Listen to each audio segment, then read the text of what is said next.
Hi dear students, today I am going to take a topic on adverse drug reaction. Now in the topic overview I would like to tell you about the definition of ADR, the statistics, the factors affecting ADR, the classification, what are the types of ADR and pharmacovigilance. If you talk about ADR, then one should know what do you mean by ADR. ADR stands for word adverse drug reaction, which is any nauseous change which is suspected to be due to a drug, which occur at doses normally used in man. हम किसी भी drug को एक तो normal therapeutic doses में use करते हैं, उसकी वजह से कोई नॉशियस चेंज हो और जिसकी हमें ये लगे कि ये ड्रग की वजह से है, that is adverse drug reaction. And this nauseous change requires the treatment और डिक्रीज इन डोज और इंडिकेशन और indicates caution for in future use of the same drug. So this is adverse drug reaction. Important key features are nauseous या adverse effect which is due to drug which is used in normal therapeutic range and which requires the treatment or decrease in dose or a caution in future to be used by the drug. Now what is adverse drug event? There are two things, adverse drug effect and adverse drug event. Adverse drug event means any untoward medical occurrence that may present during treatment with or without medication, but which may not have a causal relationship with the treatment. I'll repeat again. Any untoward medical occurrence which may or may not related to the medicine, okay, that but which may have a causal relationship with the treatment. Adverse drug reaction का क्या मतलब होता है कि causal relationship है, drug की वजह से ही हुआ है. बट एडवर्स ड्रग इवेंट का क्या डिफरेंस है कि इट मे और may not be related to the use of the medication. That is called as adverse drug event. Then if we come to the statistics, ADR to drugs are most common cause of iatrogenic disease. What do you mean by iatrogenic disease? Physician induced disease. I'll give you an example. A person who is suffering from any kind of rheumatoid arthritis is given steroid for long duration of time and develop peptic ulcer. So that is drug induced or physician induced disease, and this is called as iatrogenic disease. So ADR to the drugs are most important cause of iatrogenic disease. 3 to 5% hospitalization is due to adverse reaction, resulting in about 3 lakh hospitalization annually in US. And once the patient is hospitalized, there is 30% chance of ADR. Risk of each course is 5%. 3% chances of life-threatening reactions may occur. The risk of each course is 0.4%. So this was little statistics. मैं statistics क्यों बता रही हूँ, ताकि आपको ये पता चले कि कितना इम्पोर्टेंट है एडवर्स ड्रग रिएक्शन के बारे में जानना और उसको रिपोर्ट करना. Now we come to the common causes of ADR. क्यों होते हैं ADR? Because there is one of the factor is failing to take the correct doses at the correct times. अगर हम कोई भी ड्रग की दवा को सही डोज में और सही टाइम पे नहीं देंगे तो there are chances of adverse drug reaction.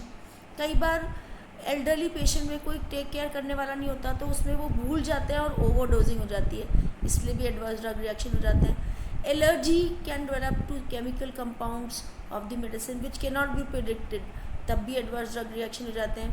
Combining the medicine with alcohol may also result in the adverse drug reaction. Concomitant medications or preparations which are taken with the drug can also lead to the adverse drug reaction. drug interaction हो जाए, उसकी वजह से एक drug का concentration बढ़ जाए या घट जाए. Taking a medication that was prescribed for someone else. तो right dose, right person, right duration, ये अगर रूल ऑफ राइट फॉलो नहीं किया तो ADR बढ़ने के चांसेस हो जाते हैं. What are the factors affecting the ADR reactions? As I told you, one of the important factor is age, sex, genetic influences, concurrent diseases like liver, renal and cardiac. तो इसमें drug metabolism alter हो जाता है, तो या फिर drug elimination alter हो जाता है, इसकी वजह से ड्रग का कॉन्सेंट्रेशन बढ़ सकता है. So that may lead to the adverse drug reaction. Previous adverse drug reactions हो वो भी इन्फ्लुएंस करता है. Compliance with the dosing regime, total number of medication, miscellaneous can be diet, smoking, environmental exposure. So these are factors affecting the adverse drug reaction. One of the important factor is age, extremes of age like children and elderly, they have different enzymes to metabolize the drug. Children have less capacity to metabolize the drug and their metabolizing enzymes are not usually fully developed. So children younger than 18 may be at risk of developing Rh syndrome if given acetyl salicylic acid, that means aspirin, while infected with chickenpox or influenza. तो हम कहते हैं कि aspirin को बच्चों में नहीं देना चाहिए क्योंकि उससे लिवर फेलियर हो जाता है and that is called as reach syndrome. So this is one of the example in which children is playing an important role. Then we come to the elderly population, जिसमें मैंने आपको children में तो example दिया aspirin का, बच्चों में नहीं देना चाहिए. एल्डरली में एग्जाम्पल्स है ADR including drug interactions are very common cause of admission to hospitals in the elderly. Reasons for ADR in elderly can be because किसी को एक को डायबिटीज़ होती है तो हाइपरटेंशन भी होता है, तो एस्थमा भी होता है, तो बहुत सारी दवाइयाँ चल रही होती है, उसको कहते हैं concomitant use of several medication. And decrease drug absorption, distribution, metabolism and elimination activity due to age. And these conditions are increased और एग्जर्बरेटेड या बढ़ जाती हैं क्योंकि देखा गया है कि बड़ों की केयर कम होती है, उनके अंदर माल न्यूट्रिशन होता है, डिहाइड्रेशन होता है, which is a very common factor of elderly. Then we come to pregnancy. Pregnancy में भी बहुत सारी ड्रग्स होती हैं जो कि सेफ़ नहीं होती है, कुछ ड्रग्स ही सेफ़ होती हैं.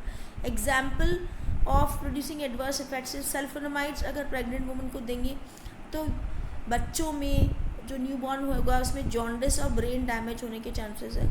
वॉरफरिन देंगे तो बर्थ डिफेक्ट्स और increase risk of bleeding problems होगी न्यूबॉर्न्स में और मदर में. वॉरफरिन एंटी कोगुलेंट होता है.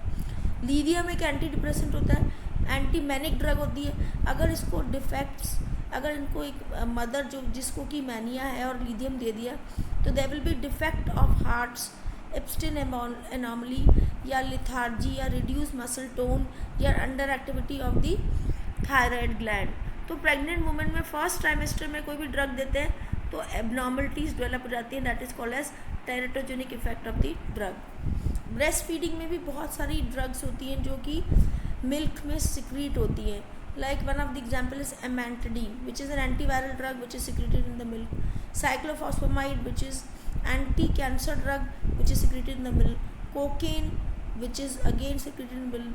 Carciprodol which is skeletal muscle relaxant which is still secreted in the milk.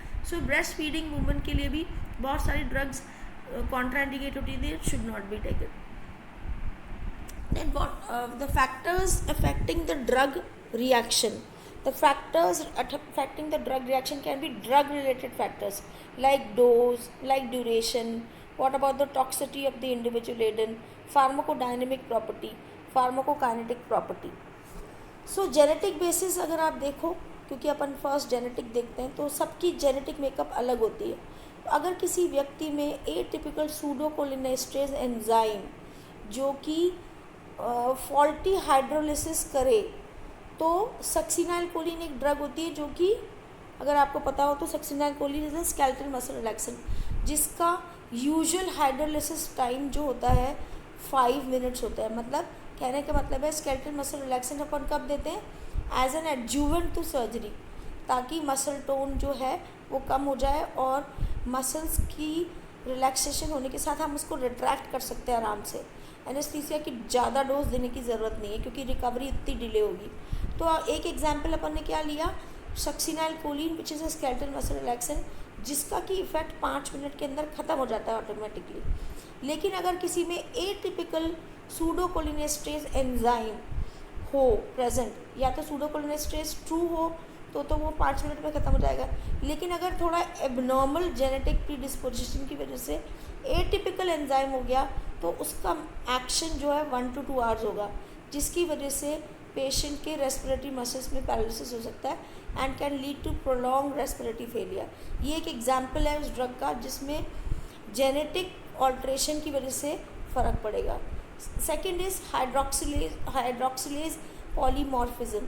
Hydroxylase एक एंजाइम होता है जिसकी वजह से फॉल्टी ऑक्सीडेशन हो जाएगा, and this faulty oxidation example of the drugs which will be hydroxylated by this enzyme is phenytoin, and अगर phenytoin में slow hydroxylators हैं तो उसकी toxicity increase होने के chances हैं।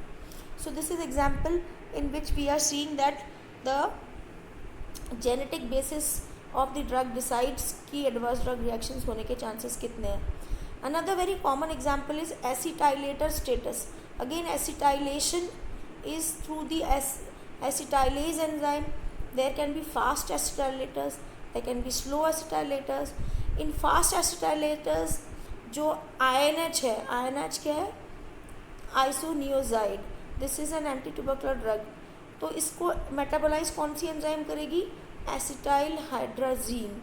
अगर एसिटाइल हाइड्राजीन प्रेजेंट है और इंडिविजुअल पर्सन्स में फास्ट एसिटाइलेशन है तो ऐसे लोग फास्ट एसिटाइलेटर्स कहलाएंगे और उसमें साइड इफ़ेक्ट होगा हिपैटोटॉक्सिटी। ऑन द कॉन्ट्री, अगर एंजाइम कुछ पर्सन्स में एंजाइम होता है जो स्लोली एक्टिंग होते हैं तो they are called as slow acetylators, तो उनमें ऐसा देखा गया है कि पेरिफेरल न्यूराइटिस ज़्यादा होती है इस ड्रग से। ऐसे ही डेप्सोन एक एंटी लेप्रोटिक ड्रग है। अगर स्लो एसिटाइलेटर हो रहा है बॉडी में तो ऐसे पर्सन को स्लो एसिटाइलेटर्स कहते हैं और ऐसे पर्सन्स में हीमोलिसिस के चांसेस ज़्यादा होंगे। Another example can be glucose six phosphate dehydrogenase deficiency. तो ये एक्स लिंक्ड रिसेसिव कंडीशन है जिसमें ऑक्सीडाइजिंग ड्रग्स जो होती हैं जैसे प्रिमाक्विन, सल्फोनामाइड्स, नाइट्रोफुरेंटोइन, ये सब ड्रग्स जो है हीमोलिटिक एनीमिया प्रोड्यूस कर देंगी। तो मैंने आपको बताया 3-4 एग्जाम्पल्स जिसमें कि जेनेटिक बेसिस हैं।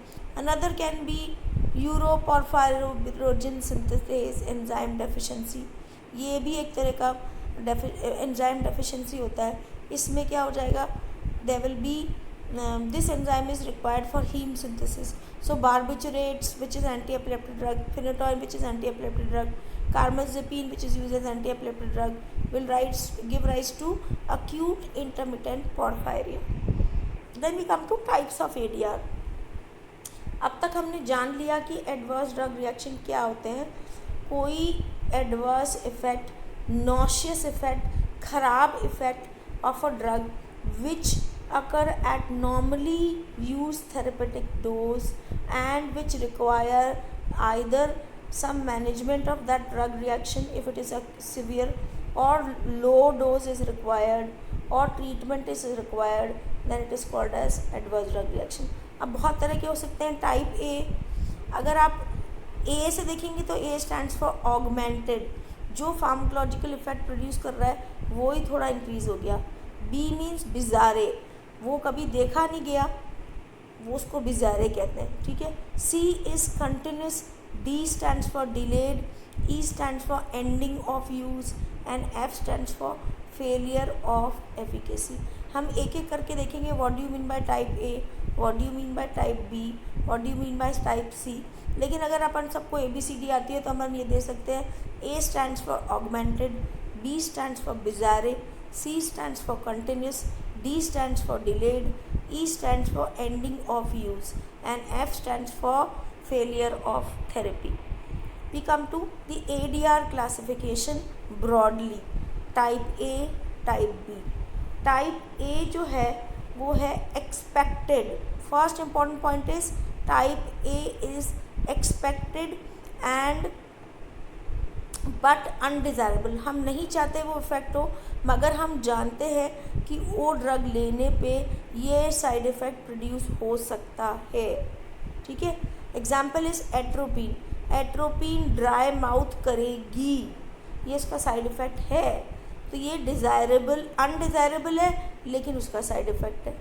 ठीक है, फिर टाइप बी क्या होता है? They are unpredictable. Type A तो हमें पता ही है कि इससे ये इफेक्ट प्रोड्यूस होगा। Type B is unpredictable, that is why it is called as bizarre, unexpected, undesirable.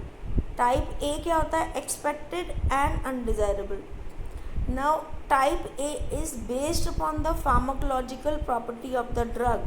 हम जानते हैं कि ये इसका इफेक्ट होने वाला है, which is a side effect, तो that is expected pharmacological property of drug पे बेस्ड है, और इसमें बेस्ड होगा पर्टिकुलरिटीज़ और पिक्युलरिटीज़ ऑफ द पेशेंट, उसका जेनेटिक मेकअप, उसकी बॉडी जिस तरह से बनी हुई है, उसके हिसाब से ये अनप्रडिक्टेबल होगा। Type A is more common, type B is less common.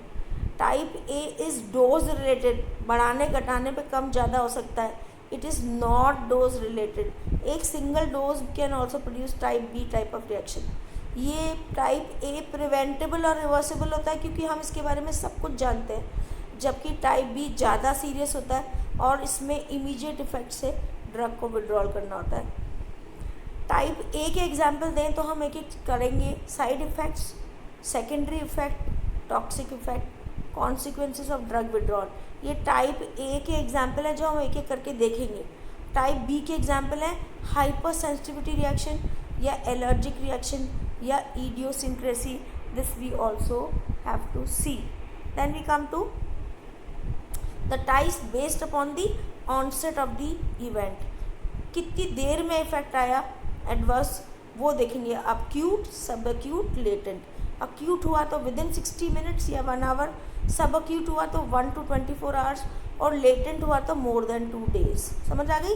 Acute, sub acute, latent. Acute within an hour, sub acute 1 to 24 hours, latent greater than 2 days।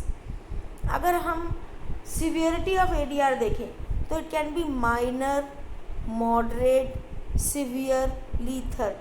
Categorisation according to the severity of ADR. Minor है, इसका मतलब no treatment और antidote और hospitalisation is required. Moderate है तो इसका मतलब it requires treatment और चेंज इन ट्रीटमेंट और प्रोलॉन्गेशन ऑफ एटलीस्ट 1 day।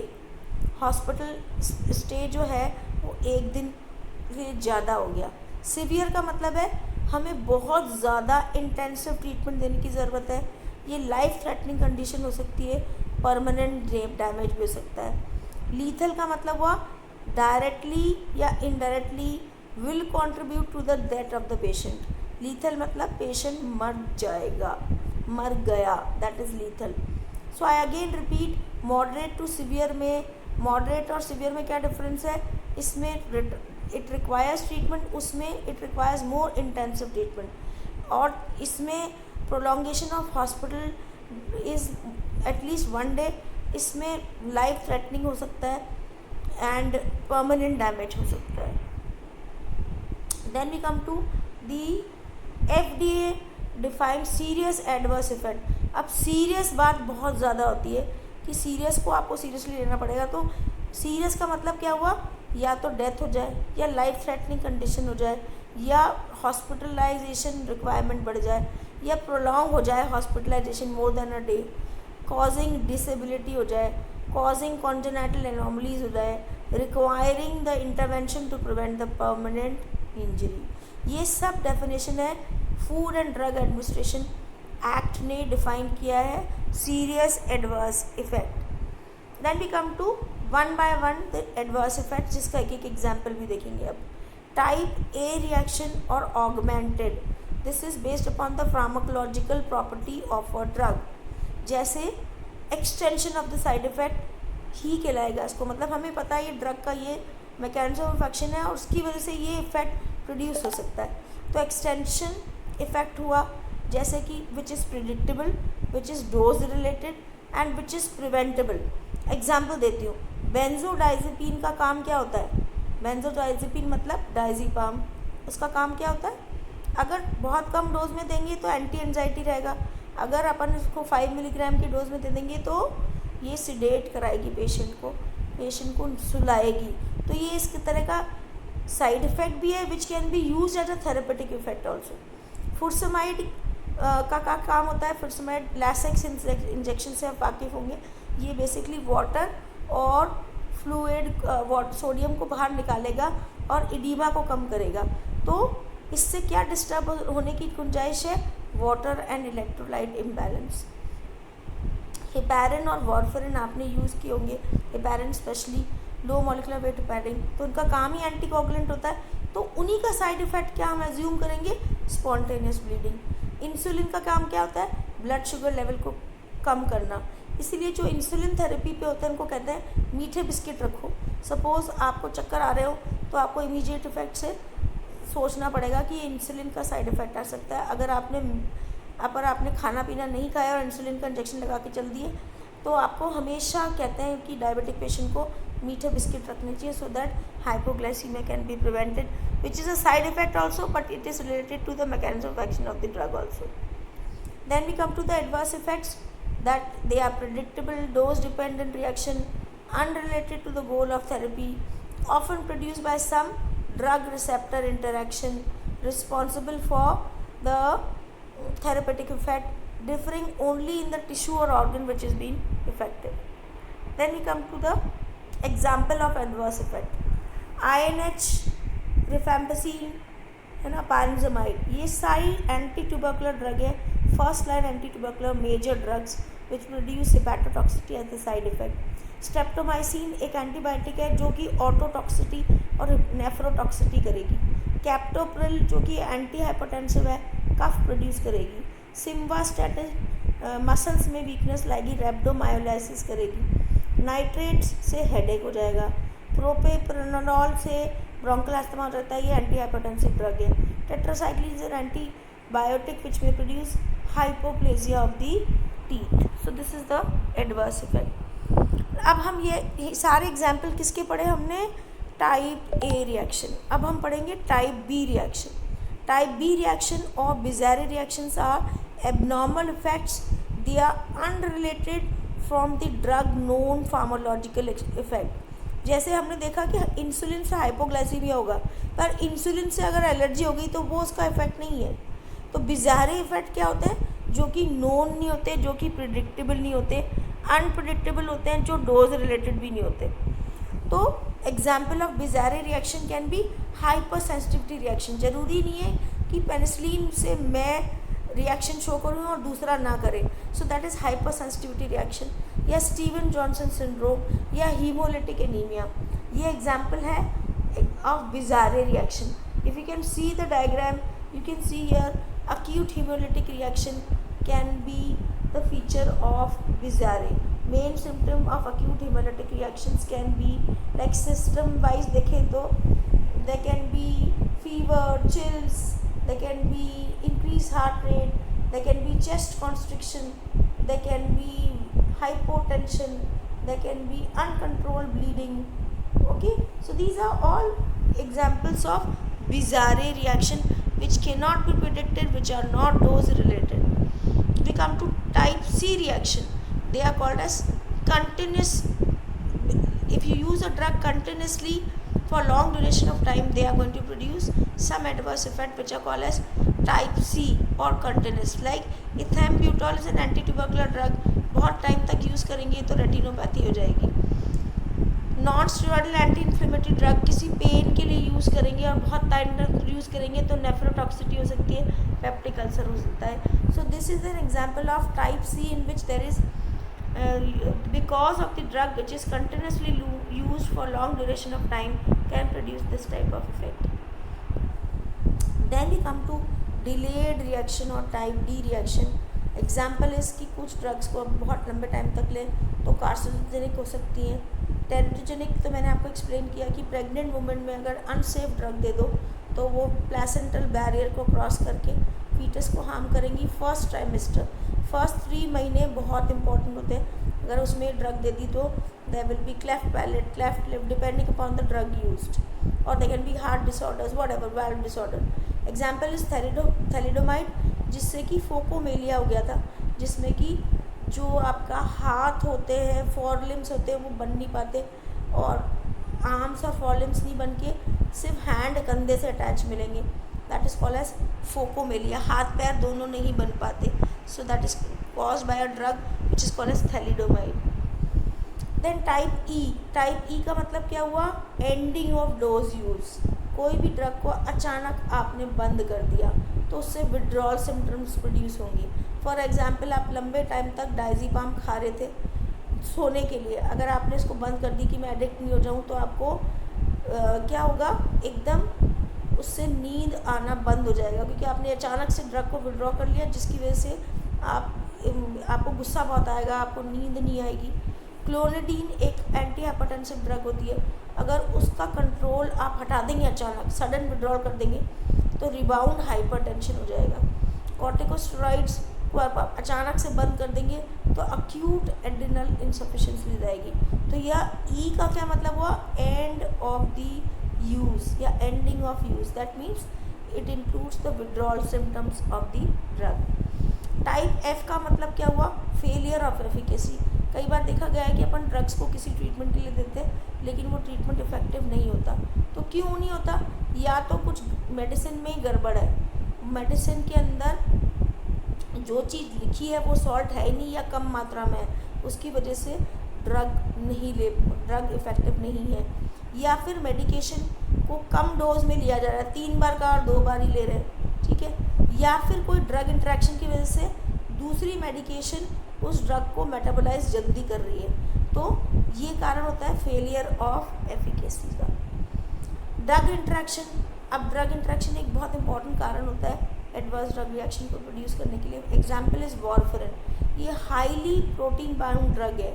अगर वैल्पोरिक एसिड जो एक एंटी एपिलेप्टिक ड्रग है उसके साथ देंगे तो क्या हो जाएगा, वो वॉरफेरिन को धक्का देगी प्रोटीन बाउंडिंग से.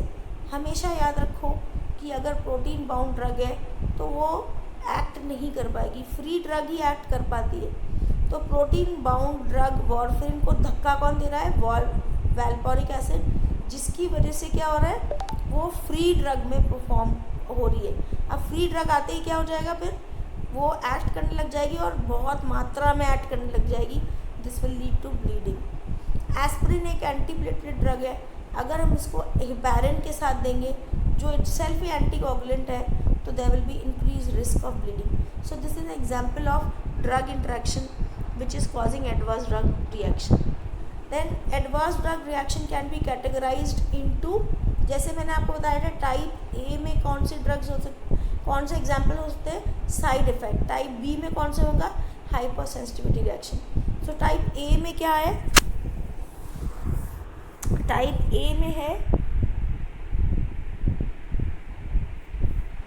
टाइप ए में है side effects.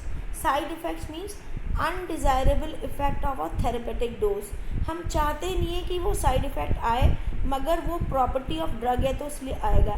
Like atropine is used in pre anaesthetic medication which is why it is used, because it take care of the increase secretion by which the laryngospasm can occur. तो लेकिन इसका side effect ही है जो इसका use भी है, लेकिन इसका साइड इफ़ेक्ट क्या होगा, ड्राई माउथ. अगर अपन किसी ब्रेडिकार्डिया और उसमें अपन एट्रोपिन यूज़ कर रहे हैं to address that bradycardia, antivagal drug होती है, तो उसका साइड इफ़ेक्ट क्या होने वाला है, ड्राई माउथ. कोडीन क्या होती है, पहले के ज़माने में कोडीन बहुत फ्रीली अवेलेबल थी, आजकल नहीं यूज़ करते क्योंकि ड्रग ऑफ अब्यूज़ है. इसका काम क्या था, सप्रेसेस कफ, मगर इसका साइड इफ़ेक्ट क्या था, कॉन्स्टिपेशन. तो सप्रेशन कफ तो डिज़ायरेबल भी इफेक्ट था, लेकिन कॉन्स्टिपेशन प्रोड्यूस कर रही है, ये अनडिज़ायरेबल इफेक्ट हो गया, ठीक है. Then we have come to minoxidil. Minoxidil क्या चीज़ होती है, एक एंटी हाइपरटेंसिव ड्रग होती है. ये एंटी हाइपरटेंसिव ड्रग का इसका साइड इफ़ेक्ट क्या होता है, हाइपोट्राइकोसिस. अब आप पूछोगे हाइपोट्राइकोसिस क्या होता है. हाइपोट्राइकोसिस मतलब it will increase the hair growth.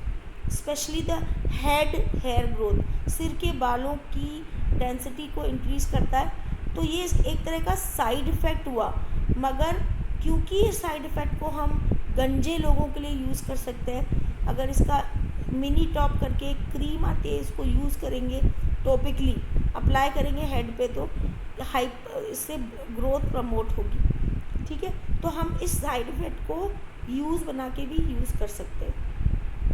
So it is used in male pattern baldness, मतलब जो मेल जेंडर्स होते हैं या जो आदमी लोग होते हैं, वो गंजे हो रहे होते हैं, तो आप मिनॉक्सिडिल मिनी टॉप करके इसका क्रीम भी आता है, लोशन भी आता है, आप उसको अप्लाई करेंगे तो हेयर वापस उगने लग जाएंगे।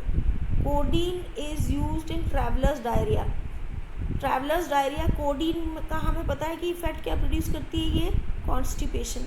तो अगर डायरिया होगा और ट्रैवलर्स डायरिया होगा तो हम कोडीन का ही साइड इफ़ेक्ट थेरेपेटिक यूज़ में भी कर सकते हैं। कहने का मतलब है एक साइड इफ़ेक्ट की प्रॉपर्टी को अपन थेरेपेटिक इफेक्ट में भी कन्वर्ट कर सकते हैं, depending upon the need of the patient. Then we come to secondary effect. ये सब हम टाइप ए की बात कर रहे हैं, उसमें अपन फर्स्ट तो साइड इफेक्ट पढ़ चुके हैं, second is secondary effect. Secondary effect का मतलब है indirect consequences of primary action of the drug. Example is corticosteroids and tetracycline. Corticosteroids क्या करती है, इम्यूनिटी को लो करती है। तो कोई जिसके ट्यूबरक्लोसिस रह चुकी है और उसके अंदर साइलेंट पड़ा हुआ ट्यूबरक्लो बैसिला है, वो ट्रीट हो चुका, तो वो वापस रीएक्टिवेट हो सकता है। टेट्रासाइक्लिन बैक्टीरियल फ्लोरा को किल करेंगे, तो वो सुपर इन्फेक्शन करेंगे।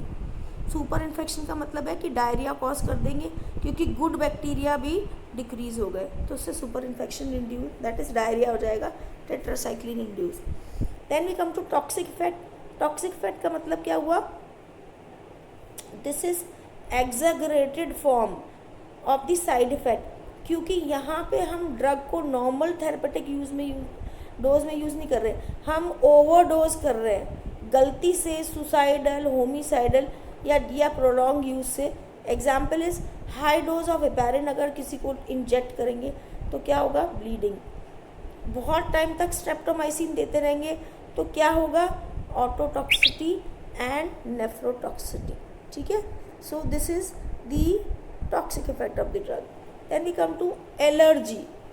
एलर्जी और हाइपर सेंसिटिविटी रिएक्शन, ये किस तरह का इफेक्ट आएगा, these are immunologically mediated allergic response which occur when sensitized individual are exposed to the same drug again।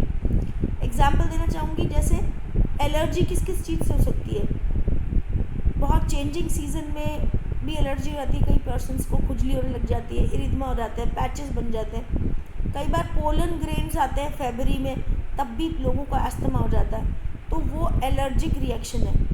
यहाँ वाली एलर्जी कैसे डिफरेंट है कि यहाँ ड्रग से एलर्जी हो रही है। तो इसमें दो तरह की एलर्जीज हो सकती है, एक तो एंटीबॉडी मीडिएटेड एलर्जी जिसको कहते हैं ह्यूमरल, जिसमें टाइप 1, 2 और 3 आएंगे, और एक सेल मीडिएटेड इम्यूनिटी जिसमें कि टी सेल्स आएंगे, ये होती है type 4 immunity. Type 4 hyper sensitivity reaction. तो एंटीबॉडी मीडिएटेड में तो क्या आएगा, टाइप 1, 2, 3, और सेल मीडिएटेड में क्या आएगा, टाइप 4। अब देखते हैं हम क्या क्या होती है ये। Type A, type 1। Type 1 is anaphylactic reaction which is due to IgE antibody. ये मिनट्स टू आवर्स में डेवलप हो जाएगी, और जिसमें क्या होगा, पेशेंट को बहुत ज़्यादा खुजली होगी, गोल गोल चकत्ते बन जाएंगे, और एनाफाइलेटिक शॉक में भी जा सकता है पेशेंट। एनाफाइलेटिक शॉक में सबसे इम्पॉर्टेंट चीज़ क्या है, कौन सी ड्रग ऑफ चॉइस होनी चाहिए, adrenaline should be given. Immediate effect से सबक्यूटनेस एड्रेनलिन दे दो, क्योंकि वो फिजियोलॉजिकल एंटागोनिस्ट ऑफ हिस्टामिन है, और उसमें होता क्या है कि एलर्जन जो कि ड्रग होती है, वो बेसिकली मास्ट सेल पे जो एंटीबॉडी होती है IgE, उस पे एंटीजन एज अ ड्रग चली जाती है, और antigen antibody reaction on surface of mast cell होगा, जिसकी वजह से डीग्रैनुलेशन ऑफ मास्ट सेल होगा, और सारे साइटोकाइंस, हिस्टामिन, ठीक है, ये सब निकलने लग जाएंगे, और उसकी वजह से अक्यूट ब्रोंकल स्पाज्म भी हो जाएगा, लैरेंजल एडिमा हो जाएगा और इमीडिएट डेथ भी हो सकती है पेशेंट की। तो इसलिए आपको हाथों हाथ एड्रेनलिन का इंजेक्शन लगाना होगा, ठीक है। इसका एक पेन भी अवेलेबल है, एपी पेन नाम होता है, जिसमें कि फटाफट आदमी जिनको डिक्लेयर्ड एलर्जीज होती हैं वो अपने पास पेन भी रख सकते हैं, एपी पेन करके, EpiPen which will they can self administer subcutaneously the adrenaline. Type 2 reaction होता है cytolytic reaction which is due to antigen antibody complex.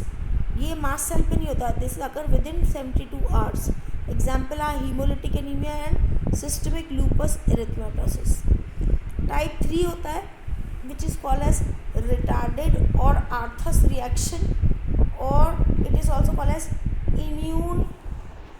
Immune complex mediated reaction. ये 72 आवर्स से 1 to 2 वीक्स में हो सकता है। And example include fever, arthralgia, lymphadenopathy, Steven Johnson syndrome, procainamide जो कि लोकल एस्थेटिक होता है विच में cause systemic lupus erythematosus. So इसमें इम्यून कॉम्प्लेक्स जो होता है वो बेसिकली कॉज होता है टाइप 3 का। Type 4 is delayed hypersensitivity reaction which is always cell mediated, T cell mediated. Example can be contact dermatitis. Okay, so these are various hypersensitivity reactions. Then we come to idiosyncrasy. ना जो मैंने आपको hypersensitivity reaction बताया और जो मैं आपको idiosyncrasy reaction बताने जा रही हूँ, ये किस टाइप को बिलोंग करेंगे? Type B, bizarre. मैंने बताया था type A and type B is bizarre, तो ये दोनों बिजारे की कैटेगरी में आएंगे। So idiosyncrasy is abnormal reactivity to a chemical. Here the drug will interact with some unique feature of the individual not found in majority of the subject. मैं और आप एक जैसे नहीं हो सकते ना, तो कुछ सब्जेक्ट में उनके कैरेक्टरिस्टिक बॉडी फीचर के हिसाब से वो ड्रग इफेक्ट प्रोड्यूस करेगी। लाइक बारबिचुरेट्स है, वैसे वो सिडेट करती है, लेकिन कुछ इंडिविजुअल्स में एक्साइटमेंट या मेंटल कन्फ्यूजन प्रोड्यूस करेगी। क्लोरमफेनिकॉल वैसे सेफ होती है, लेकिन कुछ इंडिविजुअल में एप्लास्टिक एनीमिया कॉज कर सकती है। क्यूनिन या क्यूनिडीन कई इंडिविजुअल में क्रैम्प्स, डायरिया प्रोड्यूस कर सकते हैं, एस्थमा प्रोड्यूस कर सकते हैं, वैस्कुलर कोलैप्स प्रोड्यूस कर सकते हैं, लेकिन हर इंडिविजुअल में नहीं करेंगे। This is called as idiosyncrasy. Then drug intolerance, एक होता है ड्रग टॉलरेंस। मुझे 0.25 एल्प्रेक्स से नींद आ रही थी, थोड़े दिन तक आई, लेकिन उसके बाद मेरी बॉडी 0.25 से भी नहीं सो पा रही है, मेरा माइंड नहीं सो पा रहा है, तो मैंने डोज इंक्रीज़ कर दिया 0.5, फिर मुझे नींद आने लग गई। ठीक है, फिर थोड़े दिन बाद मुझे 0.5 से भी नहीं आ रही, इसका मतलब है ड्रग टॉलरेंस बढ़ गई मेरी, डोज को इंक्रीज़ करते रहना पड़ेगा। ड्रग इनटॉलरेंस का मतलब है कि ड्रग सिंगल डोज में भी टॉलरेट नहीं हो पा रही।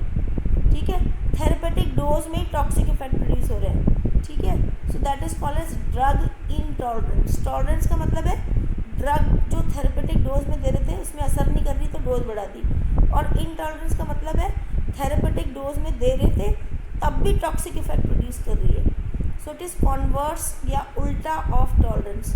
That will increase sensitivity to even low doses like triflupromazine. ठीक है, ये ड्रग होती है एंटीसाइकोटिक, ये कुछ इंडिविजुअल्स में मस्कुलर डिस्टोनिया एक सिंगल डोज पे भी कर सकती है, which is a toxic effect of the drug. अब हम आ जाते हैं ड्रग इंड्यूस्ड विड्रॉल रिएक्शन। अब ड्रग इंड्यूस्ड विड्रॉल रिएक्शन, कुछ ऐसी ड्रग्स होती हैं जिनको आपको धीरे धीरे बंद करना होता है, जैसे कि कॉर्टिकोस्टेरॉइड। अगर हम कॉर्टिकोस्टेरॉइड्स को एकदम बंद कर देंगे, सपोज हम किसी पेशेंट में 10 मिलीग्राम दे रहे हैं, तो उससे कहेंगे भैया पहले नेक्स्ट वीक 5 करना, फिर उसके नेक्स्ट वीक 2.5 करना, उसके बाद बंद करना। कॉर्टिकोस्टेरॉइड्स ओरल एस्थमा के लिए दे रहे थे और अचानक बंद कर दिया तो अक्यूट एस्थमेटिक अटैक प्रोड्यूस कर देगा। Beta blockers as an anti hypertensive दे रहे थे और अचानक विड्रॉ कर दी तो उससे क्या हो जाएगा? Worsening of angina, precipitates myocardial infection, hypertensive crisis, ये सब हो सकता है। तो sudden withdrawal of drug, certain drugs can not be done. Teratogenicity मैंने आपको बता ही दिया कि मदर अगर फर्स्ट ट्राइमेस्टर में कुछ ऐसी ड्रग्स खाती है जो कि फीटस को हार्म करता है, तो आपको वो ड्रग्स नहीं देनी है, वो कॉन्ट्राइंडिकेटेड है। एग्जाम्पल थैलिडोमाइड फोकोमेलिया प्रोड्यूस करता है। डाइथाइलस्टिल्बिस्ट्रॉल एक फीमेल हार्मोन है। अगर ये आप प्रेग्नेंट वुमेन में दे देंगे तो फीमेल ऑफस्प्रिंग में वेजाइनल एडिनोकार्सिनोमा होने के चांसेस हैं later on.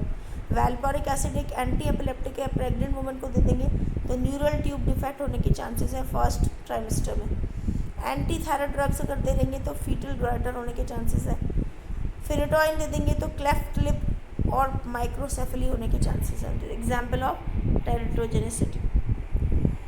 Now drugs can affect the foetus at 3 stages. एक तो होती है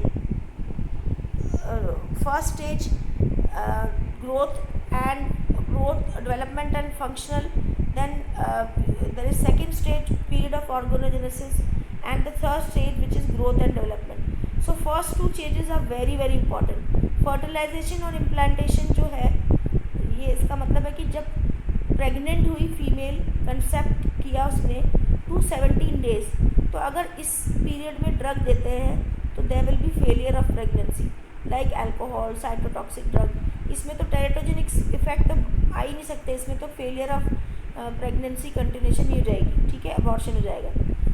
दूसरा जो है वो है organogenesis period which is very important, 18 to 55 days of the gestation. After 55 days तो ग्रोथ एंड डेवलपमेंट वाला पीरियड होता है। ये सबसे ज़्यादा क्रूशल पीरियड होता है। डिफॉर्मिटीज़ यहाँ प्रोड्यूस होती है और टेरिटोजेनिसिटी यहाँ प्रोड्यूस होती है। So you have to be careful while we go for the use of drug in pregnant women.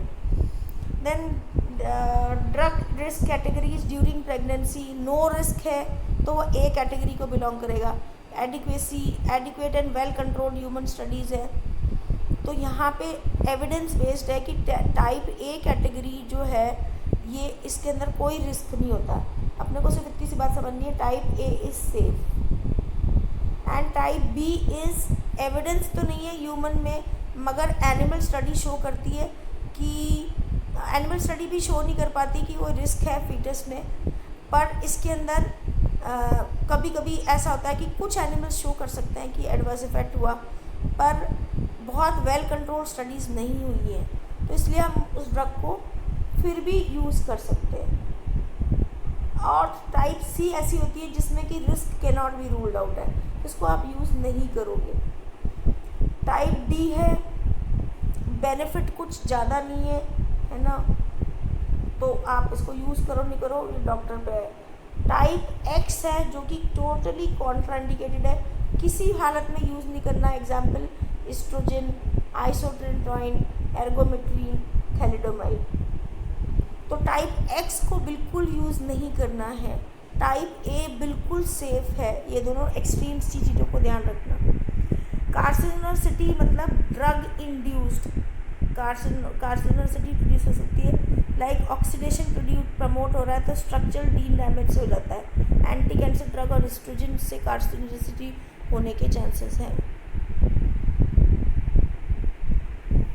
Then we come to mutagenicity. Mutagenicity का मतलब क्या हुआ? Structural damage in DNA. So oxidation of the drug will produce reactive metabolites. There will be covalent interaction with DNA. Inheritable होता है. Takes about 10 to 40 years to develop. Anti-cancer drugs, radioisotopes इसके example है, and usually marketed for life-threatening condition. ये drugs usually बहुत ही life-threatening conditions के लिए marketed होती है. Iatrogenic disease मैंने आपको बता ही दिया, that is एक तो होते हैं इडियोसिंक्रेटिक जिसमें हम रिएक्शन को प्रिडिक्ट नहीं कर सकते, जिसमें हाइपर सेंसिटिविटी रिएक्शन होता है। आइट्रोजेनिक डिजीज़ का मतलब है ड्रग इंड्यूस्ड डिजीज़, ठीक है, दोनों आई से शुरू होते हैं लेकिन दोनों में डिफरेंस है। इडियोसिंक्रेटिक जिसमें कुछ ड्रग्स कुछ अलग तरह का इफेक्ट प्रोड्यूस करेंगी, नॉर्मल डोजेज में टॉक्सिक इफेक्ट प्रोड्यूस करने लग जाए तो वो इडियोसिंक्रेटिक रिएक्शन है। आइट्रोजेनिक का मतलब है ड्रग इंड्यूस्ड डिजीज़, जैसे आपने बहुत दिनों तक पेन किलर खाई तो पेप्टिक अल्सर हो गया, बहुत दिनों तक हाइड्रोलिजीन खाई एंटी हाइपरटेंसिव तो डिस्कॉइड ल्यूपस इरिथमेटोसिस हो जाएगा, बहुत दिनों तक INH खाई महीनों तक 6 महीने तक तो उससे हेपेटाइटिस हो गई। तो this is drug induced disease.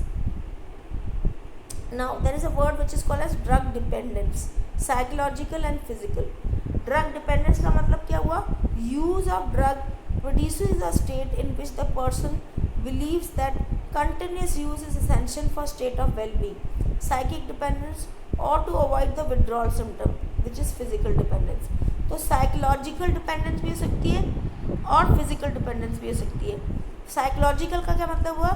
Person believes that the state of well being is only achieved with the action of the drug. Example is कि बेंजोडाइजेपिन खाएंगे, या कई लोगों को पैरास्टामोल की भी आदत हो जाती है कि नहीं हल्का हल्का दर्द तो हो ही रहा है तो चलो पैरास्टामोल खा लेंगे रोज एक, तो उससे अच्छी फीलिंग आएगी. सो that is a psychological effect. Physical का मतलब क्या हुआ कि हमने बहुत बार दवाई खाई, उसके बाद फिजियोलॉजिकली बॉडी डिमांड करने लग गई.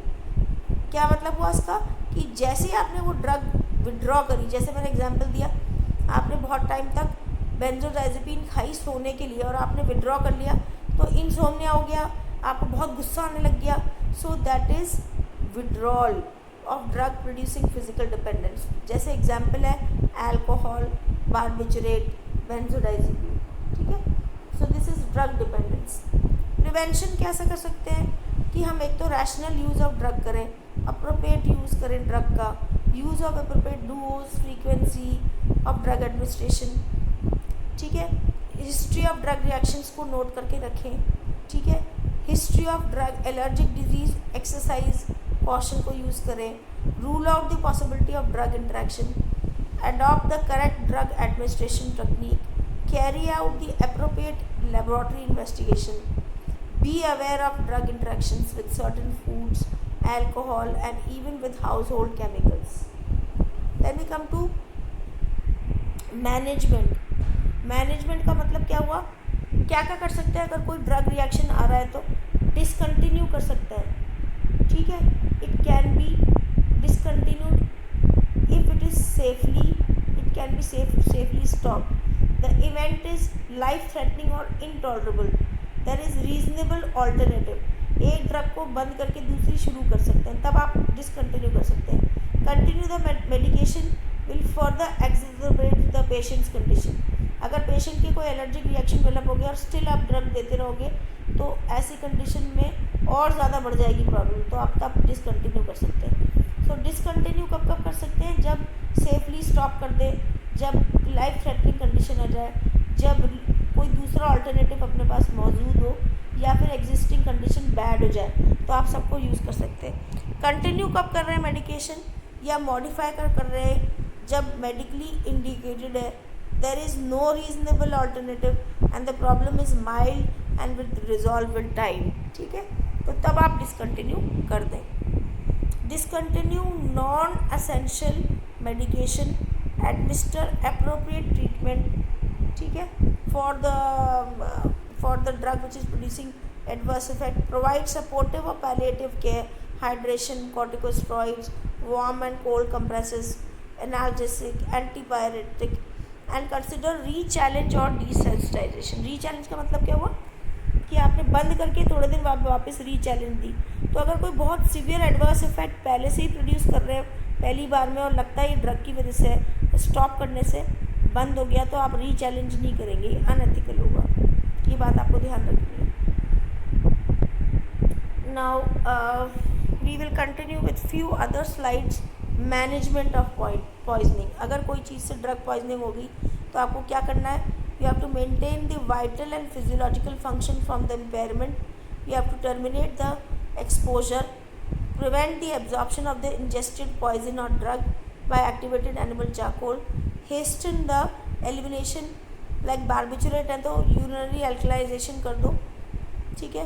Bye giving diuretics, multi dose activated charcoal भी दे सकते हो, एक्स्ट्रा कॉर्पोरल ड्रग रिमूवल भी कर सकते हो, एंटीडोट थेरेपी भी दे सकते हो. Then we come to important term pharmacovigilance. अगर हम एडवर्स ड्रग रिएक्शन बोलते हैं तो हमें एक और चीज़ के बारे में ध्यान रखना है, फार्माकोविजिलेंस. हम एडवर्स ड्रग रिएक्शन पेशेंट की नोट कर रहे हैं और उसको रिपोर्ट नहीं कर रहे तो बेकार है, वो चीज़ अपने पास ही रहेगी और किसी को फ़ायदा नहीं होगा. तो हमें एक रिपोर्टिंग सिस्टम डेवलप करना है which is existing in India, और इसका सेंटर गाज़ियाबाद में है, which is called as IPC Ghaziabad. Indian pharmacopoeia commission, ठीक है। तो हमको एडवर्स ड्रग रिपोर्टिंग के फॉर्म्स अवेलेबल हैं, CDSCO एक साइट है, ठीक है, सेंट्रल कंट्रोल ड्रग ऑर्गेनाइजेशन, इसकी साइट पे ADR फॉर्म्स मिल जाएंगे। और उन फॉर्म्स, कई तरह के फॉर्म्स हैं, एक तो जो स्पॉन्टेनियस रिपोर्टिंग के फॉर्म है, दूसरे मटीरियो विजिलेंस के फॉर्म है, जैसे किसी में आपने कोई ड्रिप सेट लगाया और उससे रिएक्शन हो गया, या आपने कोई वाल्व लगाया किसी के, उससे रिएक्शन हो गया, या आपने कोई इम्प्लांट लगाया उससे रिएक्शन हो गया, तो वो भी रिपोर्ट करना होता है through a materiovigilance form. Haemovigilance भी एग्जिस्ट करता है, ब्लड एंड ब्लड प्रोडक्ट से अगर आपको कोई रिएक्शन हो गया तो उसको भी रिपोर्ट करना होता है। सो फार्माकोविजिलेंस क्या होती है? It is a science and activity which is relating to the detection. सबसे पहले तो डिटेक्ट करो एडवर्स ड्रग रिएक्शन, फिर उसको असेस करो, फिर उसको अंडरस्टैंड करो, फिर उसको प्रिवेंट करो ऑफ एडवर्स ड्रग रिएक्शन और any other drug related problem, ठीक है। That is called as pharmacovigilance. So it is a science and activity relating to detection, assessment, understanding, prevention and management of drug reaction or any other drug related problem. Activities involved is post marketing surveillance। आज जितनी drugs marketed है कोई भी adverse effect produce कर सकती है जिसको कि अपने को रिपोर्ट करना है। This is called as post marketing surveillance. अब इस डेटा को जो अपने पास है, इंडिया की अनफॉर्चुनेट बात क्या है कि हम किसी भी चीज़ को रिपोर्ट ही नहीं करते, क्योंकि ऐसा लगता है कि हम चोर ना हो, कहीं हमारे पर लीगल एक्शन ना हो जाए, एक्सेट्रा एक्सेट्रा। तो हम ना तो कभी नोट करते, ना एडवर्स ड्रग रिएक्शन का फॉर्म भर भी दे तो आगे प्रोसेस नहीं करते। तो इसलिए हमारा इंडिया बहुत पीछे है एडवर्स ड्रग रिएक्शन को नोटिफाई करने में। And there is challenges in labelling of the medicine. अगर मैं आपको फॉर्म दिखाऊं तो ये एक फॉर्म है जिसे suspected ADR reaction reporting form, जिसमें आप देखोगे कि पेशेंट डिटेल भी दे रखी है, पेशेंट इन्फॉर्मेशन, फिर सस्पेक्टेड एडवर्स ड्रग रिएक्शन, है ना। जब आप ऑफलाइन आ जाओगे तो मैं आपको भरना भी सिखाऊंगी, I take a separate class. पर इस तरह का एक फॉर्म मिलता है CDSCO का इसकी साइट पे, जो आपको देखना है। और कोई भी ड्रग रिएक्शंस आए तो इसको हिंदी इंग्लिश दोनों में अवेलेबल है, आप उसको भर सकते हैं। अब कॉजैलिटी असेसमेंट, सपोज़ आपको पता चला कि एक ड्रग से आपका कोई रिएक्शन हो रहा है, तो आप कैसे उसको असेस करोगे, ठीक है। कैसे असेस करोगे का मतलब है कि मैं आपको फिर से बताती हूँ, मेरी स्लाइड थोड़ी गड़बड़ होगी। कॉजैलिटी असेसमेंट का मतलब क्या हुआ कि हम ये डेफिनेटली उस ADR फॉर्म पे लिखना पड़ेगा कि उस मेडिसिन की वजह से ही वो एडवर्स इफेक्ट हुआ कि नहीं हुआ, ठीक है। तो फर्स्ट स्टेप तो ADR को डिटेक्ट करना है, ठीक है। फिर इसको असेस करना है। असेस करने के लिए हमें बहुत सारे स्केल्स दिए हैं जो कि क्वेश्चनर बेस्ड है। यूजली हमारे सेंटर पे तो WHO स्केल यूज़ हो रहा है, वैसे बहुत तरह के स्केल्स हैं जो कि क्वेश्चनर बेस्ड है, जिससे कि आइडेंटिफाई होता है whether the reaction which is occurring is drug related और नॉट, ठीक है।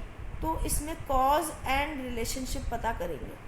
अगर हम इसको देखें यहाँ पे, तो अगर आप देखेंगे स्केल्स तो बहुत सारे स्केल्स हैं, उसमें सीरीज़ ऑफ क्वेश्चंस है जिसकी के अंदर स्कोरिंग होती है। बेस्ड अपॉन दैट स्कोरिंग हम डिटेक्ट कर सकते हैं whether it is certain, possible, probable या not related.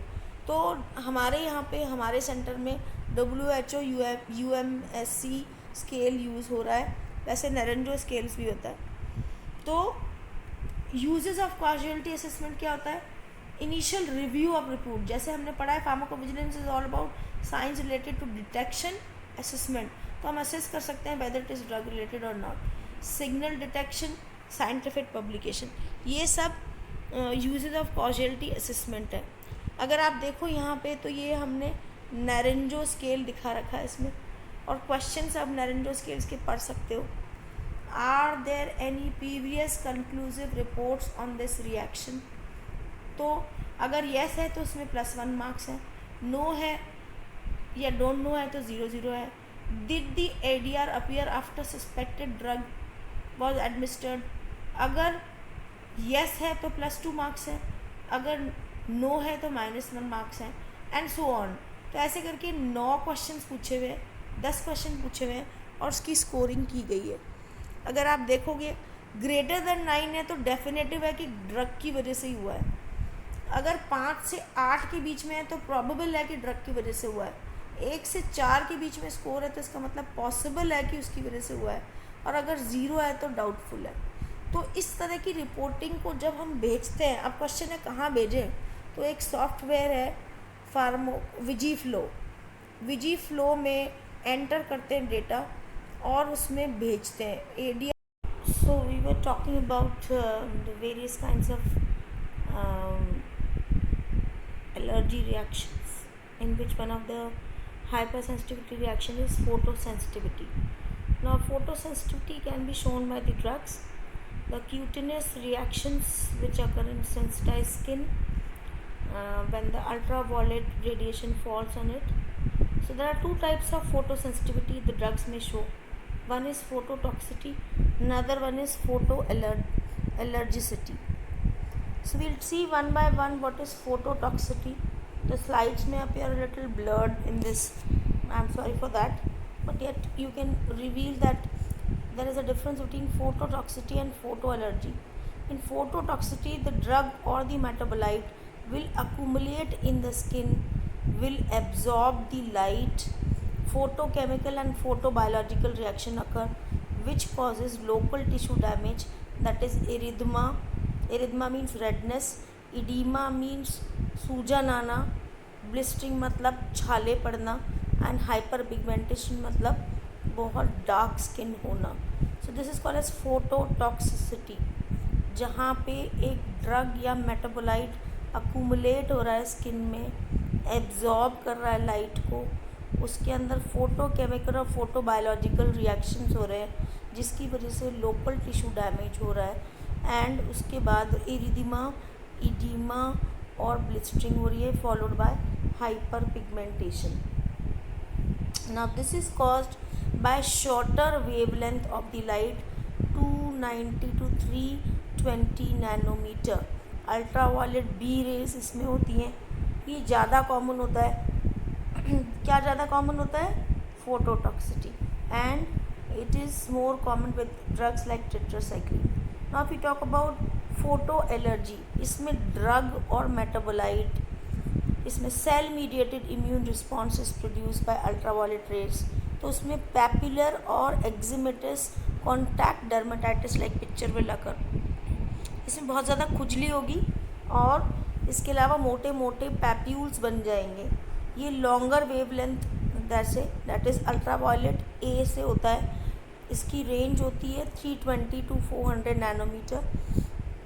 This is less common and this is shown by drugs like sulphonamides and griseofulvin. So students, you have to understand that one is phototoxicity, in which there is photochemical and photobiological change. Another one is photoallergy, which is cell mediated immune response, and the wavelength is higher one, it is ultraviolet A, while phototoxicity is ultraviolet B. The dose range is low, the wavelength is low, 290 to 320 nanometer. Then we come to the drug withdrawal reactions. Now if you withdraw the drug, this I have already covered, I suppose. Drug withdrawal reaction, when they suddenly withdraw the drug, like corticosteroids in asthma, like beta blockers, there is worsening of the symptoms. Tetragenicity I have already covered. Drugs affecting the fetus has 3 stages. Most vulnerable I have already covered. This probably I have covered. Then drugs affecting the fetus I have already covered. Risk categories I told you, the safest is A and the least safe is X. X वाली contraindicated होती है, so we have already covered that. And then we come to the carcinogenicity and mutagenicity, we have covered that also. Then we come to iatrogenic drugs, which we have covered already, that is drug induced diseases. Like example I gave you, NSAIDs with peptic ulcer, hydralazine which is an anti-hypertensive cause DLE. Then we have drug dependence, I have already covered that. Prevention, how to prevent ADR, how do you manage ADR is you have to discontinue the offending agent. You can stop it only when following things are there. When you can safely stop it and nothing much adverse effect will be produced by stopping it, or there is a life threatening condition in which we need to stop the drug, or reasonable alternative is there where we need to we can substitute the drug with some other drug, or when the condition of the patient is deteriorating, so where there you can stop the drug. Then we have already continued, I think we have already done this. Then testing in animals. Now, principles of descriptive toxicity testing in animals. What is happening is effect of chemical produced in laboratory animals when properly quantified applied to human beings. So whenever a drug is coming into market, in preclinical studies, animal studies are being done, and by that animal study we are able to guess what type of effect it is going to produce in human. Exposure of experimental animals to toxic agents in higher doses is necessary and a valid method to discover possible hazards to human being. So there are acute toxicity tests, subacute toxicity tests, and chronic toxicity tests, which gives us the idea about how the drug is going to behave in human beings. Then how do you manage the poisoning? You manage the poisoning by maintaining the vital and physiological function, termination of the exposure, prevention of absorption of ingested poisoning by using activated charcoal. We can also hasten the elimination of drug by urinary alkalization, or by multi-dose activated charcoal, by extracorporeal drug removal, and by antidote therapy. We have already talked about pharmacovigilance in my initial part of the lecture, and it is basically a science which will deal about the detection, assessment, understanding, and prevention of adverse effects or any other drug related problem. So this is the ADR form. This is available in CDSCO website, and there you can just read out how do you fill in the suspected adverse drug reaction information. Causality assessment, as I told you, that it is actually a scale, questionnaire based scale, which will give us the idea whether the effect which is produced, adverse drug effect which is produced, is actually because of drug or some other condition. So this, you have number of algorithm, that is how to solve the problem. Algorithm means how to specify how to solve the problem. So there are number of stated questions. Most commonly used scale is Naranjo scale and WHO UMMC scale, which we are using at our center, and UMC stand for Uppsala Monitoring Center. So this is about the causality. This I have already shown you in one of my the previous slides, that there are n number of questions, and if it is greater than 9, we have 10 questions. If the score is greater than 9, it is definitive, it is 5 to 8 probable, 1 to 4 possible, and if the score is 0, then it is doubtful. So these are advice about the reporting, which is already given in CDSCO form, which we have to follow, and the instruction you can clearly see. The instruction has been given, advice about reporting, whom to report, how to report, what to report. This has been clearly explained here. So every drug which has an effect has an adverse effect. Every time a drug is given, risk is involved. So what is there that it is not a poison? All things are poison, nothing is without poison. Solely dose determines that the drug is poisonous or not poisonous. But we have to understand there is a difference between the adverse effect and a poisonous effect. The toxic effect is anticipated only in higher doses, or until unless there is a type B bizarre type of reaction in which the therapeutic doses produces the toxic effect. For rational use of drug, not only its clinical indications are important to be remembered, but important is remembering adverse effects. Early detection of adverse effects and its proper management can be life-saving in many situations. So this is the references are being taken from Goodman Gilman, from the pharmacotherapeutics FSK Barar, and from Tripathi. Now we are going to talk about ADR reporting. Now why to report ADR? Because we cannot die because of a drug. We can die because of a disease, but we cannot afford to die with the effect of a drug. So we have to prevent drug-induced human suffering and to avoid financial risk associated with the unexpected risk. Government policy on ADR reporting is creation of Food and Drug Act on the now this year. The admission of ADR reports by pharmaceutical establishment parties are concerned. You have various regulatory authorities which actually governs the ADR reporting, and you have to there is a creation of National Adverse Reaction Advisory Committee also, which looks after the reporting. Now ADR reporting system is reports from the participant and the hospital, report from private practitioners, report from drug manufacturers, traders, outlets, reports on clinical investigators, a report from regulatory authorities, and a report from the ADR center. All these are the major center is situated in WHO, which is Sweden, which is called as Uppsala Monitoring Center, and there are various regulatory bodies as I have mentioned before. NADRASC, which regulates its ultimate body, which is in collaborating with WHO Collaborating Center, which is taking care of the global ADRs. Okay, and here also the center is situated in in our India. It is situated in IPC Ghaziabad. So and CDSO is also there to do it. Now when we this is Philippine one, we are not going to talk about this. We have to report. First of all, ADR comes to you. The first step which you need to follow is you have to acknowledge that ADR. Then you have to fill up the CDSO reported form into that ADR form, and then you have to submit it to our ADR monitoring center. In our SMS, we have in Department of Pharmacology the ADR monitoring center, and then that is processed through the VigiFlow to the IPC Ghaziabad. There also our committees scrutinize whether it is actually because of the drug or not. Before sending it to Ghaziabad, we undergo the process of causality assessment, whether it is actually due to drug or not. And there also a body in IPC Ghaziabad looks into further whether the drug has can actually produce the effect or not. So the ADR report form should also include the brand name of the suspected drug, the manufacturer, and the lot and the batch number, and it should be done in duplicates. All the reports are confidential. None of the data can be shared.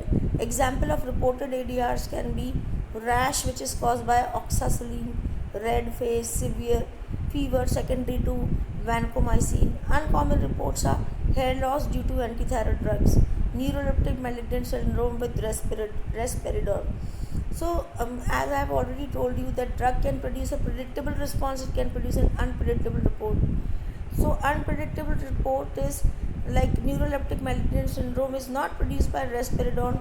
Normally in literature we don't find it, but it was an uncommon effect, so it was being reported. So, this is how it is being reported. So, there are certain commandments to reduce the adverse drug reaction. You have to review the condition of the patient. We have to be very careful when we prescribe drug to the vulnerable age group like children, elderly, seriously ill patients having comorbid conditions, those having reserve renal, cardiac or liver disease. Then we should also use as few drugs as possible. Multiple drugs will give rise to the chances of more of drug interaction increase or decrease of the individual drugs level, and may produce the toxic effect. Then know well about the drugs which you see. You have to be using evidence based knowledge and your experience about the safety and efficacy of each available competitive medication that appear to worth of consideration of the patient. You have to choose a very right drug for the patient who is undergoing the treatment, and you should have the full knowledge of safety and efficacy of that drug which you prescribe. Then do not change very too readily from one drug you know to one which you do not know. You have to decide to use a new drug. If you want to change a drug or you want to prescribe a new drug, you have to know all about a new drug. Then do not hesitate to use textbook. This is most important thing, students. Even if you are not having knowledge, suppose I am a senior professor and still I am lacking knowledge about a thing, we can consult books, we can ask our colleagues, we can ask our senior fellows.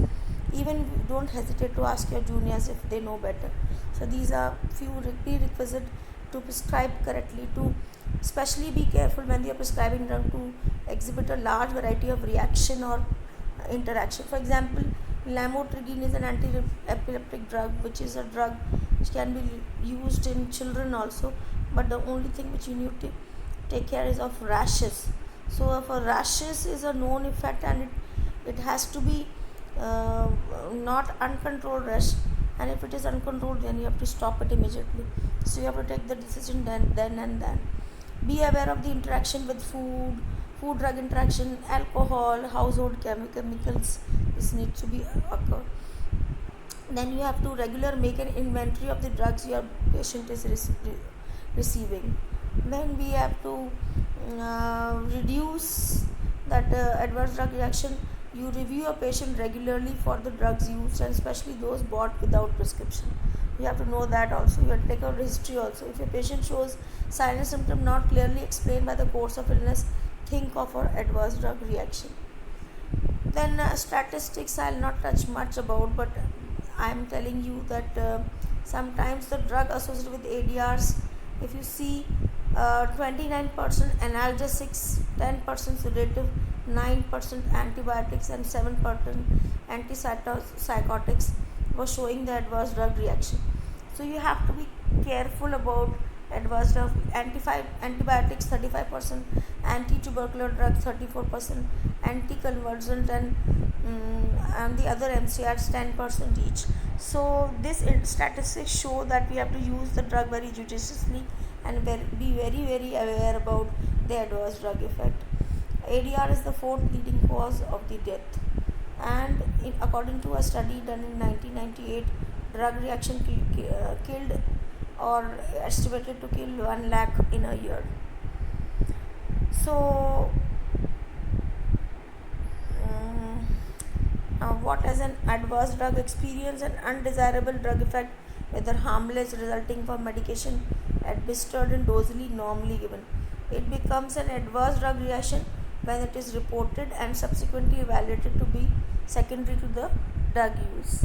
So key points to remember: ADRs are undesirable, they are unintentional, they are not necessarily proven, but they can be suspected and may develop as a consequence of therapy or other procedure. So these are few key points which we need to remember about ADR. Now we switch over to the next topic, Indian pharmacopoeia. Now if we talk about Indian pharmacopoeia, copias is the word derived from the ancient Greek word pharmakon, which means drug, and poia means to make. It is a legally binding collection prepared by a national or regional authority, and it contains list of medicinal substances, crude drug, and formulas for making preparation from them. In fact, we get all the knowledge about a drug, from the crude to the purest chemical, from these book, that is Indian pharmacopoeia. So we have list of drug and other related substances, we have sources, we have description, we have test, we have formulas for preparation, actions, uses, doses, storage conditions. So, and Indian Pharmacopoeia Commission, I told you IPC, is an autonomous institution of Ministry of Health and Family Welfare.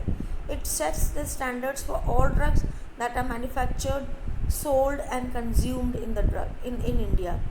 So set of standards are published under the title Indian Pharmacopoeia, because a drug has to follow some gold standards, which is given in title Indian Pharmacopoeia. The vision: IPC is committed to the promotion and to the highest standards for drug for use in prevention and treatment of diseases in human beings and animals, keeping in view the special features of the pharmaceutical industry in India. So when we talk about history of Indian Pharmacopoeia, In 1944, the process of publishing the first pharmacopoeia started in the year under the chairmanship of R.N. Chopra. 1948, the Government of India appointed an Indian Pharmacopoeia Committee to prepare Pharmacopoeia of India. So it is a very exhaustive book or document, as you can see here. The book picture is there in the slide. 1955 first edition of Indian Pharmacopoeia was published, and 2018 eighth edition of Indian Pharmacopoeia has become functional. Overall philosophy is official book of standards, and medicine produced in India must comply with the specific standards. Pharmacopoeial standards and acceptance criteria are set with the intention that they can be used only as compliance regulation and not as requirement to guarantee total quality assurance. Compliance to pharmacological standard, they maintain quality during storage and distribution, and good manufacture practices. It is actually a guideline which will guide the manufacturers, the industrialists, the people who store the drugs, and all the drug storage, or people, the persons who are actually using the drug. So this official book is of great value. Then essential medicine, this concept has been laid by the WHO. And what do you mean by essential? Essential मतलब बहुत ज़रूरी. Those drugs which satisfy the priority healthcare needs of the population. And this priority healthcare needs can be different from country to country. In our country, the health need may be different as compared to US. So they are selected with due regards to public health, relevance, evidence of efficacy and safety, and comparative cost effectiveness. Essential medicines are intended. What are the criteria of essential medicine? They should be available within the collection context of functioning adequate amounts, in appropriate doses form, in assured quality and adequate information, and at a price of the individual and community can afford.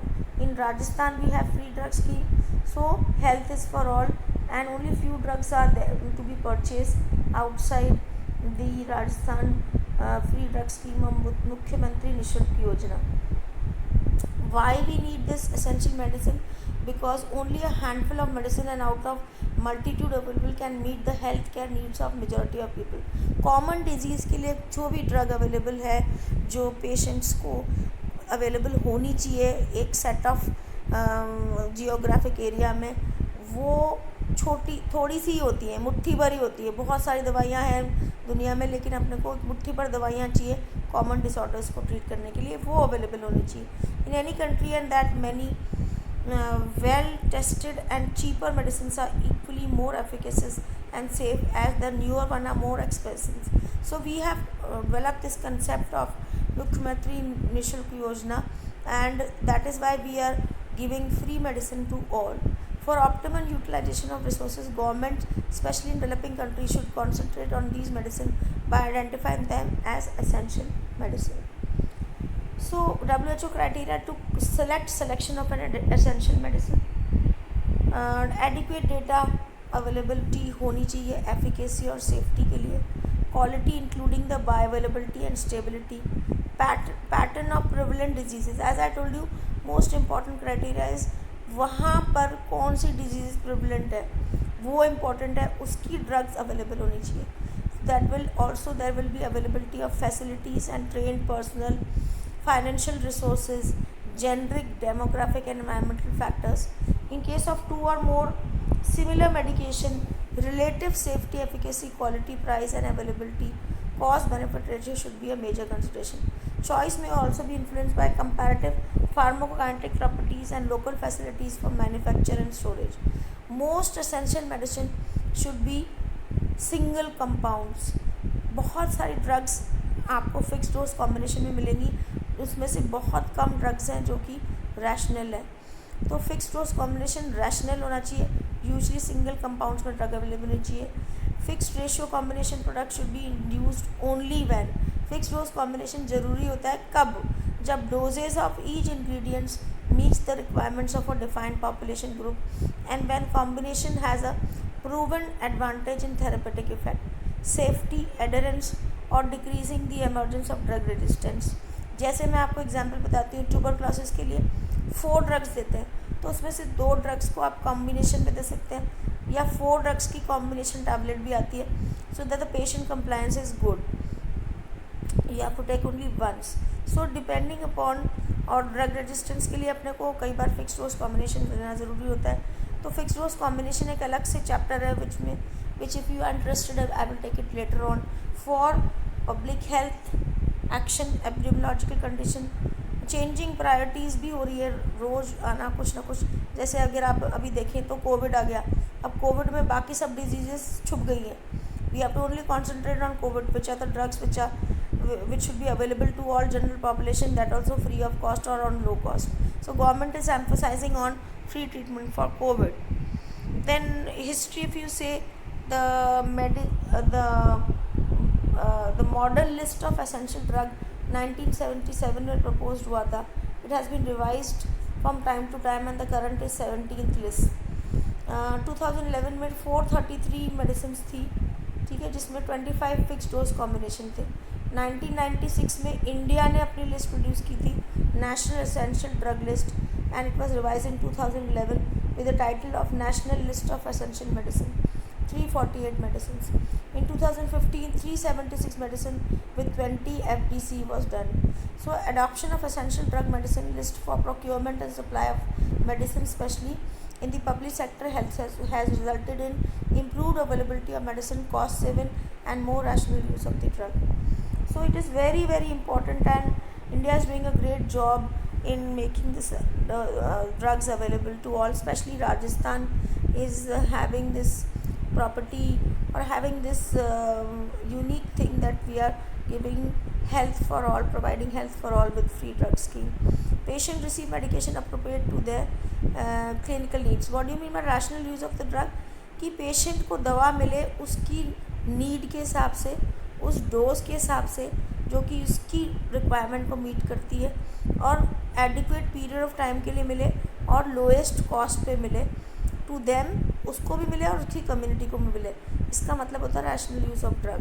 The patient receive medication appropriately according to the needs in doses which meet their own individual requirement for an adequate period of time and lowest cost to them and their community. तो इसमें 12 keys होती है. How to ensure the rational use of the drug, establishment of multidisciplinary national body to coordinate policy on medicine use of clinical guideline. जैसे हमने state treatment guidelines बना रखी है राजस्थान ने, 2012 या 13 में ये बुक बन चुकी है, standard treatment guidelines, which is use for clinical guidelines, development of use of national essential medicine list, establishment of drug and therapeutic committee in district and hospital. जैसे एसएमएस में हर हॉस्पिटल में एक ड्रग एंड थेरेपेटिक कमेटी बनी हुई है जो randomly rationality of prescription को check करती है प्रिस्क्रिप्शन ऑडिटिंग के through. Inclusion of problem based pharmacotherapy, training in under graduate करिकुला, post graduate करिकुला, continuing in service medical education as a licensor requirement, supervision, audit and feedback, use of independent information on medicine, public education about medicine, avoidance of perverse financial incentive, use of appropriate informed regulation, sufficient government expenditure to ensure the availability of medicine. Reason for irrational use क्या होता है?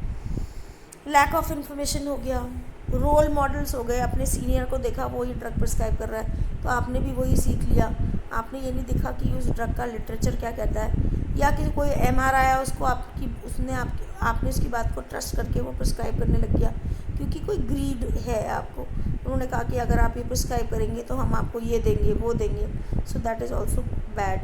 Lack of diagnostic facility, uncertainty of diagnosis medicine for all possible causes, demand from the patient खुद ही कहते कि नहीं साहब आप तो मुझे बढ़िया से बढ़िया दवा दो, ये तो पुरानी हो चुकी है, आप नई दवा लिखो. पेशेंट लोड, ठीक है, वहाँ पे आपने एक रेगुलर प्रिस्क्रिप्शन दे दिया बिना ये देखे कि इंडिविजुअल रिक्वायरमेंट डिफरेंट हो सकता है। Promotional activities of pharmaceutical industry, जैसे मैंने आपको बताया एमआर आके प्रमोट कर रहा है और आपने ब्लाइंडली लिखना शुरू कर दिया। Drug promotion and executive claim by the companies, defective drug supply system and ineffective drug regulation, ये सब रीजंस हैं इरेशनल यूज़ ऑफ ड्रग के लिए। So I hope you like this lecture of mine. I have tried to use a screen recorder. I will share the link on YouTube and hope I have done justice to this thing. Thank you all.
Hi dear students, today I am going to take a topic on adverse drug reaction. Now in the topic overview I would like to tell you about the definition of ADR, the statistics, the factors affecting ADR, the classification related. We come to take case of the increase be allergy रहती कई persons not found in. So first two changes of variations के लिए marketed होती है। Hydrogenic disease मैंने आपको बताई which is existing in India और इसका सेंटर गाज़ियाबाद में है, which is called as IPC Ghaziabad, Indian pharmacopoeia commission. ठीक है, तो हमको एडवांस से बताती हूँ, मेरी स्लाइड की थोड़ी गड़बड़ होगी। कॉशलिटी असेसमेंट का मतलब क्या हुआ कि हम ये डेफिनेटली एडीआर फॉर्म पे लिखना पड़ेगा जो है वो